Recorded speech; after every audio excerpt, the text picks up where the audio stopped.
Well, hello everybody. I followed some of the other good YouTubers on how to replace the door actuator for the Toyotas.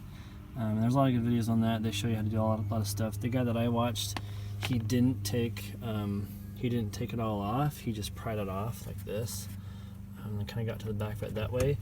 But the difference that I did is that he said to use heat, and I used heat as well a little bit, but so this sits in here just like this. You'll see when you take yours apart, really stubborn screws right here and in there. But what I did, instead of trying to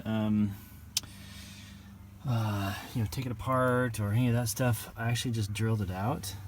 And so it worked really well because the screws come in through the back like this, and so the rotation of the bit makes that screw want to unturn anyway. And so I just used a really tiny bit here. I just used my hand drill, and then I used what's this? This is a 1/16, I think, 1/16 bit. Just drill through both of the screws, and then if that didn't get it out, then I just went to the next size up in your drill bit, and then one of the screws came out without any. This one here. So this one came out without having to drill through the whole thing. I just drilled through the back, and then about halfway through I could tell that it started to turn, and so I just slowed the drill bit a little bit more so I could get more of a bite into that screw. And then once I slowed the drill down, it just spun it right out the back, so it just pushed it right through the hole there, and I was able to get the motor out. This other one I think had more Loctite on it, so I had to actually drill through the whole thing. But eventually, either because of the heat of the friction, with the bit drilling through the middle of it there, or just the bit grabbing it, I think I started with the smallest bit, and I think on the third bit it eventually bit into that so well that it just spun it right out the back there. So anyway, so that's my version. I'm kind of doing your door actuator thing there.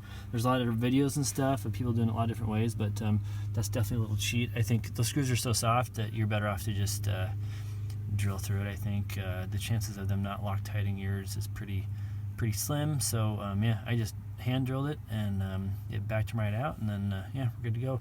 And then I also did the just the motor swap. This is my old actuator gearbox, so I just swapped out just the motor inside right here, and so I haven't tested it yet, but I'm sure it'll work, and if it doesn't, it's just a faulty little motor there. So, but anyway, that was all. Short video, but I thought I'd share my little version of how I did it, and how those little screws are the hardest part of the whole deal, and just hand drilling it out. It's not too bad. Doesn't take a lot of time, and seems to work pretty good. So, I mean, of course, I do have to go buy new screws now, but that's well worth my time and energy, I think. So, yeah, that's it. Thanks. Bye.